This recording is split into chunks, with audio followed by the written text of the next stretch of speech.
the fear of death is rivaled only by the fear of living.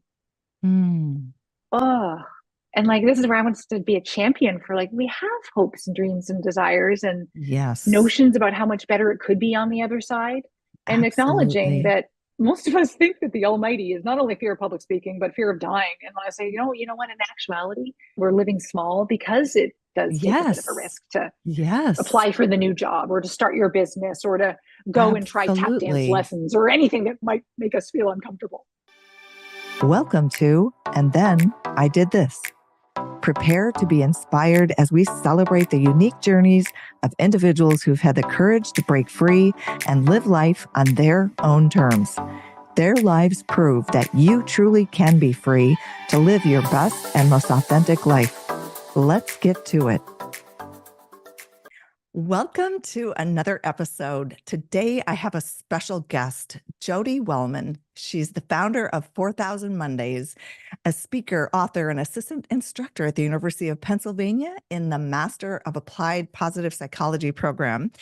Jodi has a TEDx talk with over 1.3 million views called How Death Can Bring You Back to Life, which happens to be the 14th most watched TEDx talk that was released in 2022 out of almost 16,000. She's also the author of You Only Die Once, How to Make It to the End with No Regrets. So Jodi, welcome to the show. I'm so happy to have you. Oh, thank you for having me here. I'm really excited to be chatting with you. Yes. Where would you like to begin in sharing your journey? Because obviously, we're all about inspiring people to live their most authentic life and not feel conformed to what society has told them they should be doing. So Mm. start wherever you are Mm. drawn. Oh, well, thank you for offering that even. And it's funny, my instinct is usually to go right into the topic that I love, which is kind of the way I've moved my life into memento mori, cueing us to remember that we must die. But now that you've said that, I think maybe it might be interesting to talk about how I shifted, because I think many of us, Hmm. like, we're in these moments where we might want to change, but we're not sure Hmm. how. And that can be intimidating. And so Absolutely. I spent 17 years working corporately, Mm. and most of them were just amazing. And I don't look back and regret anything, but I'm going to be super honest. The last Mhm. few years, I was kind of at my expiration date. Like I wanted something different. I knew I was feeling bored, like I'd reached my limit, and but I had no idea what to do about that. Right. And so consequently, I just sort of spun around and wanted something different, but didn't, I wasn't prepared to do anything about it. Hmm. And so I had this thing that I remember distinctly working in my office at the time. I remember working at my desk and I was stapling two pages together and my stapler ran out of staples. Okay, well, Mm. this is a solvable problem. I could just go get a roll of staples from the Right. supply closet. So I get up and I go, and I distinctly remember as I was loading that row of staples into my stapler, I said to myself, I'd better not be here by the time this row of staples is done. And I Wow. snapped the stapler back and I went back to my desk. Like I had a spring in my step. I felt so motivated, like got some kind of like an intention, like a deadline. Okay. Fast forward though, about a year, I'm at my desk. I love your face, by the way. You're with us. You're with me. Here Oh, I am I working, am. and I'm stapling, and my stapler ran out of staples, and I felt like a gut punch. But it was like the worst kind of all because I did it to myself, and so I like downtrodden. I went and I reloaded the stapler again, and I remember Mm. again saying, I don't, I better not be here by the time this row is done. And Wow. this is going to sound like great. Where's the uplifting part of the story here? I ran out of staples again, and for me it was then this really vivid, visceral way of reminding myself like I'm not doing anything about it. I was Wow. hoping to be saved. I was hoping that Yes. someone would somehow like headhunt me, Mm. and that would have been way easier. But I recognized I needed that to go. It's one thing to have an intention. It's one thing to know Yes. you want to make a change, but we also Absolutely. need, I mean, of course, we need a whole lot of bravery, but we also maybe need, because for me, I didn't know how to do it. I felt stuck. Right. I felt like I was afraid of losing my identity, my paycheck, my Right. expertise, all the things that made me feel like that was my self worth. And who you And I were. didn't know what to do. Right. So I ended up working with a coach who helped me figure out that at that point it was moving into coaching and leadership development that at that time was right for me. And so I made that Mm. change, and then that evolved over time into 4,000 Mondays, which is the real passion that I have, which is talking about Right. mortality as a motivator. So yeah, that was Mm. my stapler story will never not be with me. That feeling of, oh, we gotta take some action. Do you know what I mean by Yes, that? Like you must see that with your absolutely. clients. Absolutely. I have Mhm. a different but similar story with a trajectory, but it was like an open-ended, when Mhm. will my sentence be up? And I remember walking, I was in New York in, in Manhattan, walking from the bathroom back to my office and knowing that the expiration date, as you said, that is such a poignant way to say that my expiration date was past the time. And I just remembered thinking, I know nothing lasts forever, so I won't Mhm. be doing this forever, but when will my sentence be up? And it So was, riveting. yeah, that realization that no one's coming to save you. No one's Mhm. coming to rescue you from me, you from that situation. So I relate so much, which is probably why I was like on the edge of my seat waiting for the, Right. Yeah, yeah, the punchline. sentence. I Oh my I love your gosh. line. It Wow. feels like that, doesn't it? When we're like, it's sort of the self-imposed sentence, which is Yes, really the most uncomfortable part of all. And that's where I think living a life worth living um, absolutely. takes courage. And there is a line by Seneca, the old philosopher, around how, like, even to live sometimes does take courage, because to make a change and to chase some of our dreams, even if they're little tiny ones, it Right. represents something that's kind of fearful. Yes, absolutely. That Yeah, fear of the unknown and not knowing what's on the other side. right. But once you step out of that, then you do have that realization of, who am I without that Right. title, without that role, Yeah, that company, that identity yeah, that we take on that's false. It's not who we are, but that right. is how we embrace it typically as humans Yes. in those Yep. roles. Right. Yeah, and I find there are a couple of things like the belief we deep down know that the potential of what else is out there is great. And I think Yes. we do believe that. It's not that we sit around and think, well, it may not be any better. I mean, some people might think Right. that, but it's usually about the promise, like we know what's on the other side of fear. But then Yes. it reminds me of the quote that I come back to time and time again personally, because I have to override my default setting, which is to be a Right. little chicken. And it is this idea like the fear of death is rivaled only by the fear of living. Mm. Oh, you know? And like, this is where I want to be a champion for, like, we have hopes and dreams and desires and Yes. notions about how much better it could be on the other side. And acknowledging Absolutely. that, most of us think that the Almighty is not only fear of public speaking, but fear of dying. And I say, you know what, in actuality, we're living small because it does take a bit of a Yes. risk to Yes. apply for the new job or to start your business or to go and try tap dance Absolutely. lessons or anything that might make us feel uncomfortable. Absolutely. Yeah, I just remember another thing that I had done to shake myself from where I was at was I Yeah. wrote down the names of people that I thought were aspirational, and Ooh. I wrote, would that person show up, sit in a Ah, cubicle, sit in boring, meaningless meetings, yes. spend their days doing work that is not inspiring? Yep. No. So why am Yes. I doing that? If they're not Oh, doing that and they're living their life authentically, I can do that too. oh, that's a really neat exercise. You reminded me that in the world of psychology, it's like this, it's called like psychological distancing. So it's Mm, one thing, a usual technique is like, imagine your best self. Who would that right, be? How would she tap into right, this inner courage? And right. and that can work. But I think what you've done is taken it to say, I'm going to externalize it.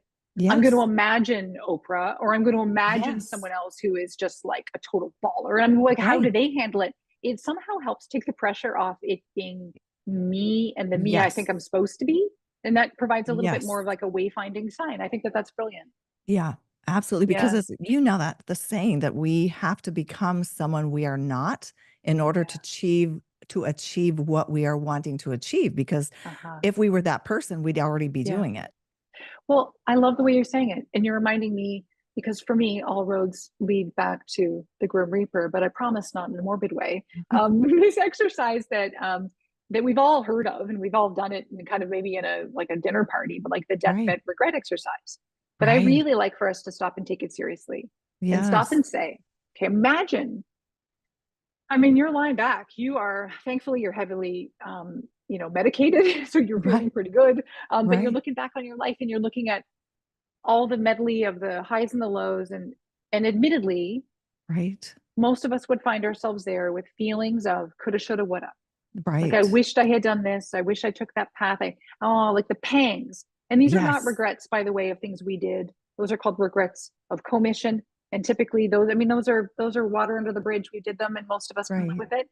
The part that eats us up inside are the regrets of omission, like those paths Right. not taken, the things that we didn't do.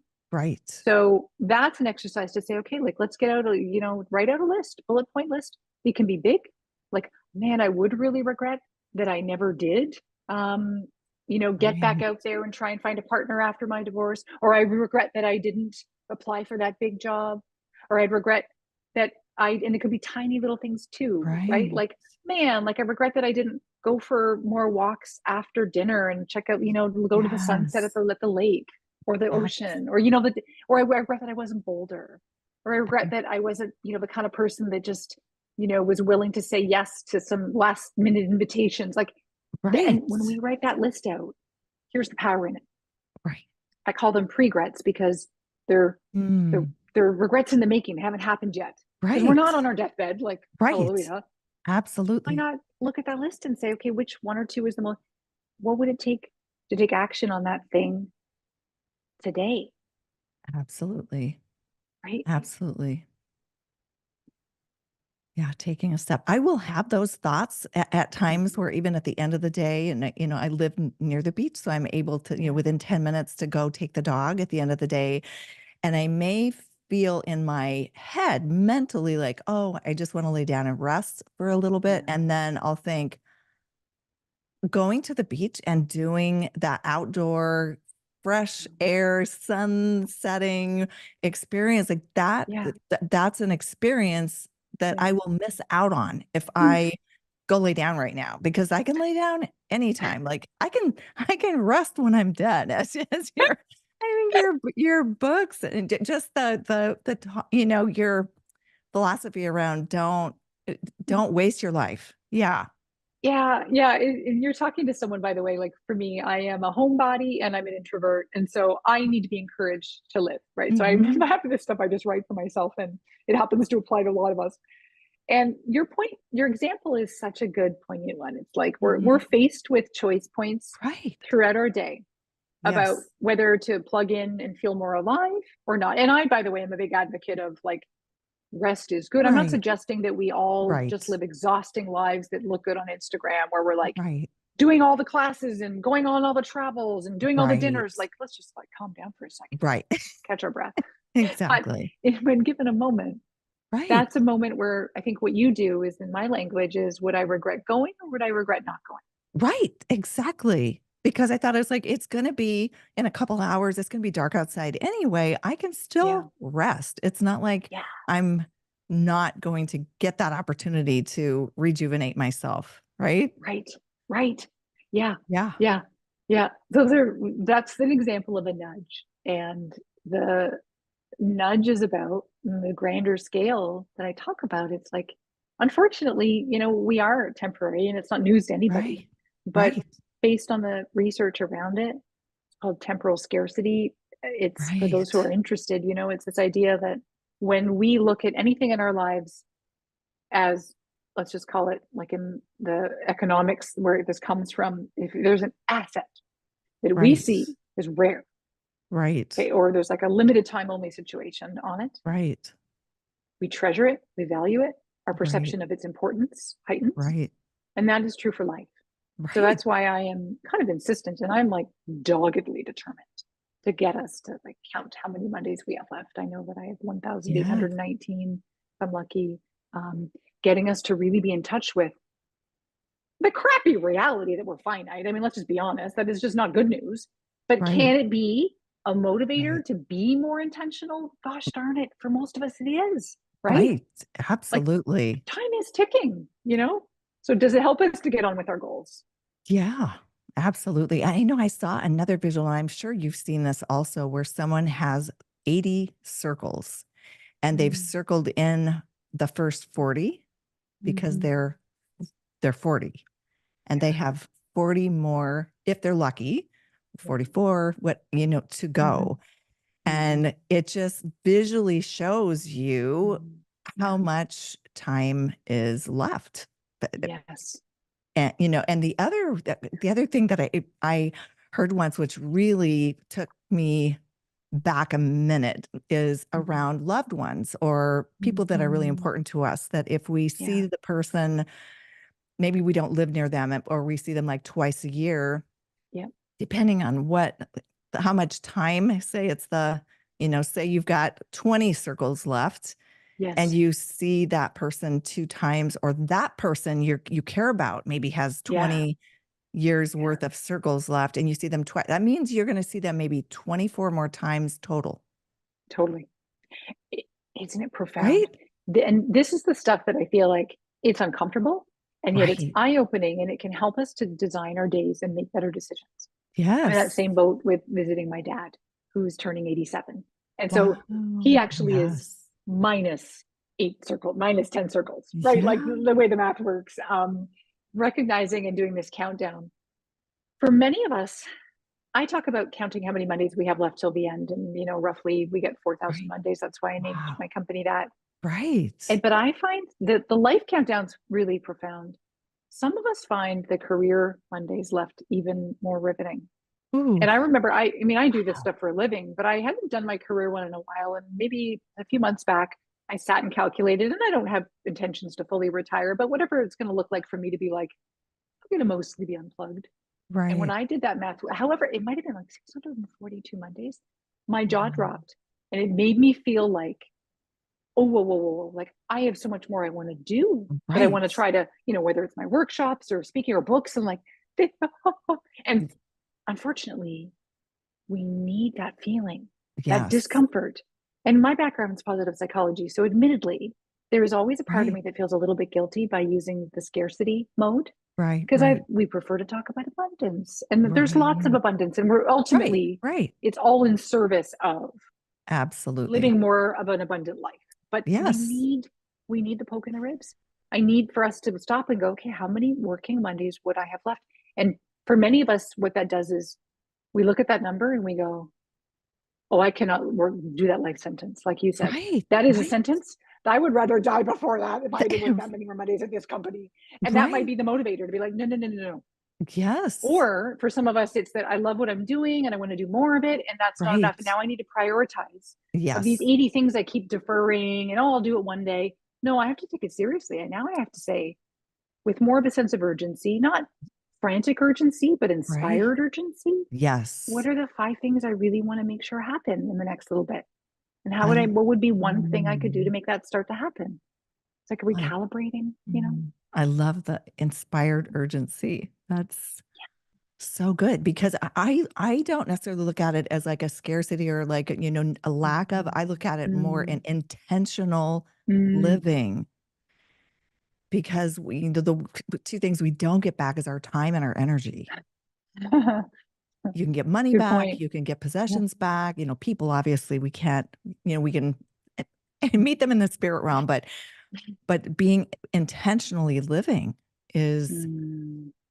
Hmm. is what it's I all like the way you put about. that. Yeah. Yeah.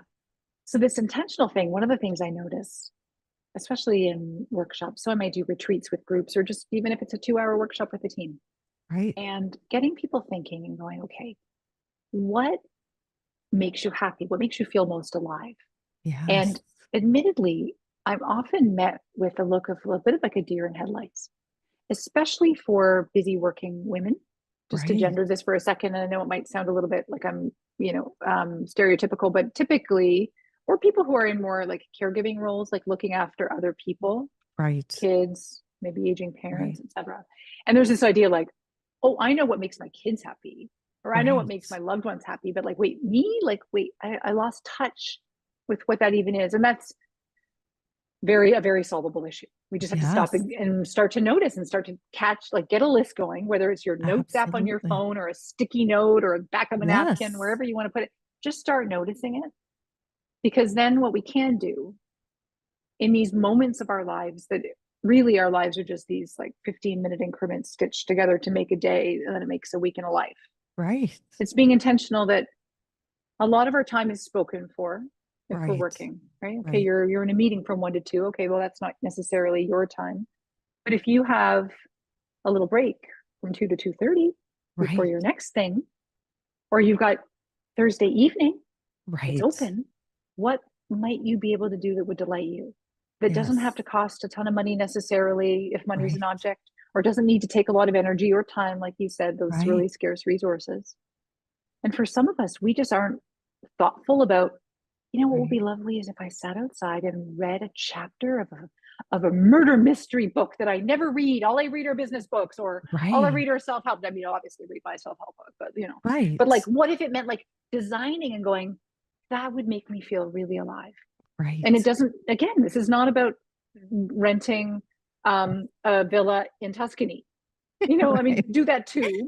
But ideally, it's like a right. little micro moment of like you saying, Exactly. I'm going to the beach and I'm going to do Yes. this walk. And while I'm there, maybe I'm going to listen to a playlist that reminds me of my favorite high school tunes. Like maybe that's Yes. another way to elevate your existence for 30 minutes. And then you come back Absolutely. and you do the rest of the whirlwind of your evening routine, Yes. right? Like Yeah. intentional, being really thoughtful. But we Ab- we have to clue in first. What are those things that might bring me Yep. joy? Absolutely. Absolutely. Because Yeah. that's making me remember when before I had started the coaching program in New York at the New York Open Yeah. Center, there was an open house. And I rushed on a Friday afternoon, caught a cab. It was like the end of the day, I'm working late on a Friday, like why? Mm. But I got there and they were doing the icebreaker. I got there just as it started. I got paired with one of the founders of, it was called Coaching for Transformation. And the icebreaker was, if you could do anything with your life, what would you do and why? And there were no barriers. What would you do and why? Wow. And so he asked the question of me, and I couldn't even answer the question. My response was, as tears started to roll down my cheeks, how long do you continue doing something that's sedating your soul? My heart is still racing right now. Ooh, as I say that, because I knew my expiration date was so beyond what the time was that I was meant to be doing that. So I committed that night to do the coaching Yes. program. And it was Yeah. a big stepping stone toward owning my life and Wow. taking those steps to make something different happen. Yes. Yes. And it's in I, those micro moments. It's in those, tomorrow I'm going to get up a little bit early, or I'm going to, just as you said, like, in the evening, whether it's spend a little time, I'm thinking of, people who wanting to transition into something different. It just takes the Mhm. decision Mhm. and then mapping out just a little runway ahead of you just to get Yeah. started. Yeah. Yes. Oh, mapping it out. I love that. Isn't it amazing too how visceral that moment was for you, a transformation? You remember Oh, running in the middle of that icebreaker. yes. Like these are moments in life that I look at, how they say when you die, your life flashes before your eyes, and there's actual Yes. evidence that that when we die, there's that part of our brain is activated, the sort of Right. as though it would look like you got the highlight reel. And I like to imagine that it's the highlights that flash by our eyes, not the lowlights.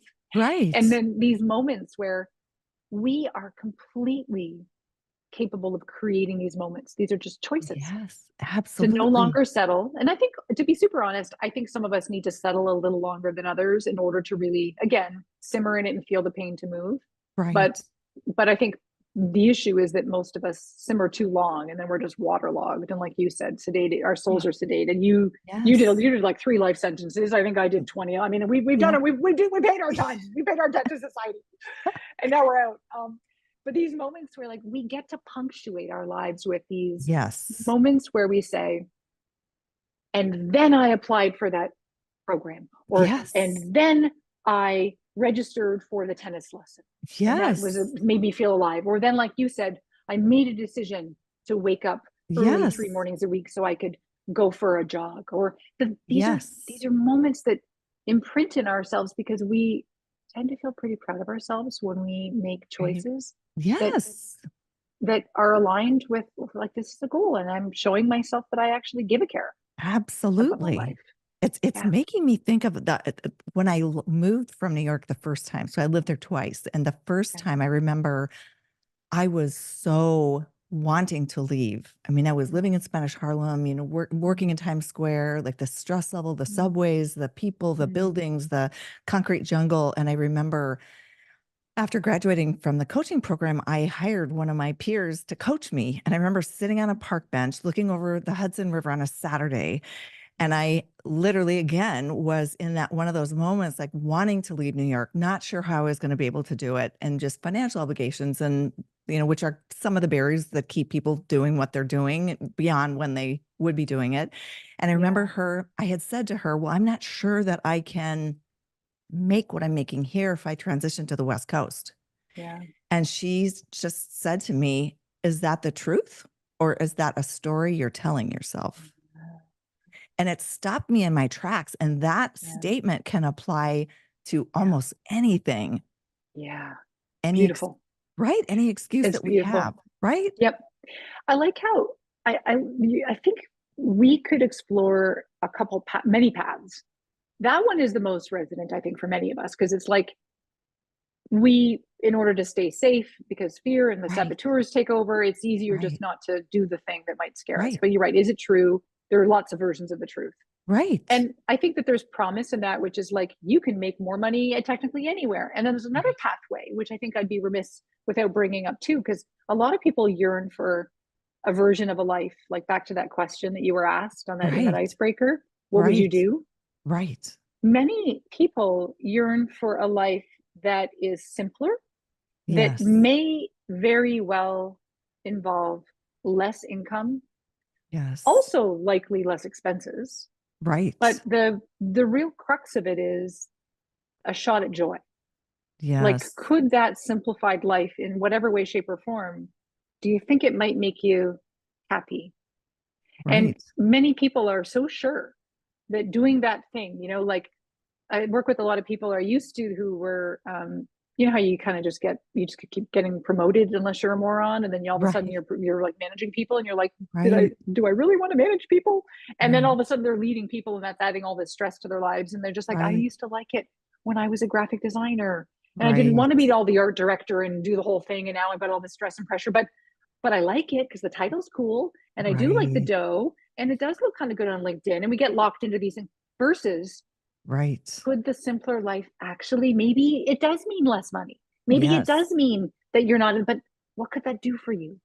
And then right, for some people, and believe me, I'm not in the business of helping people dream small, but if right, that's the resident choice, if that's right, the thing that might make somebody feel like, but then I could go and I could do pottery class at night and I wouldn't feel so stressed, and I right, could, then back to my idea, like, life is too short to not right. make these changes because Oh, time's ticking. And would we rather get to the end and feel like I yes, led a life that I feel like was authentic to me, that I right, honored some of these choices, rather than I let life happen to me? right. Nobody wants the Absolutely. feeling Yeah, of having, like, we want autonomy. That's one of the yes, major motivators. That's one of the ingredients in psychology of motivation. Is like, I made choices. I had right, agency. I made choices that were in line with stuff that I wanted to give a right. try.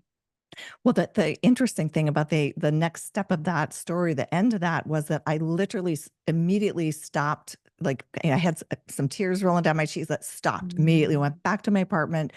started taking action, proactively reached out, and wound up within 3 weeks, packed and moved to San Diego Oh my in a goodness. new role, making more money than I was making where I was at. And it was Oh, that it wasn't about the money or any of that, directly, but more so getting me in yeah. action, because Yes. I was frozen in place Hmm. in an unhappy spot when Yeah.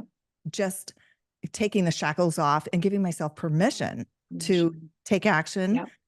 it just put Oh, everything in motion.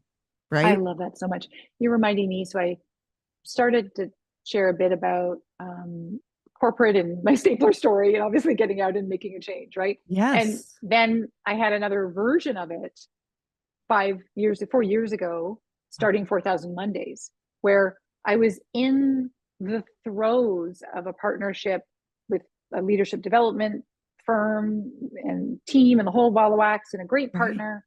But this topic of memento mori really grabbed hold of me.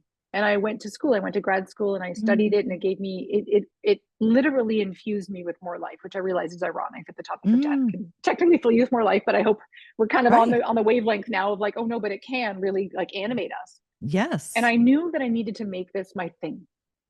And I'm conflict avoidant. Okay. So it was not in my nature to want to go back to my business partner who was looking to expand in other ways and go and say, I want to go solo. Right. But I also knew, back to this whole like practice what you preach, honey bunny. Right. Do I want to get to the end and feel like, what am I going to settle the rest of my career and life for someone else's dream? Yes. Even though it was awesome working with them. But like, I was not going to muffle my dream and snuff the life out of it. Or compromise and find little ways to entertain it.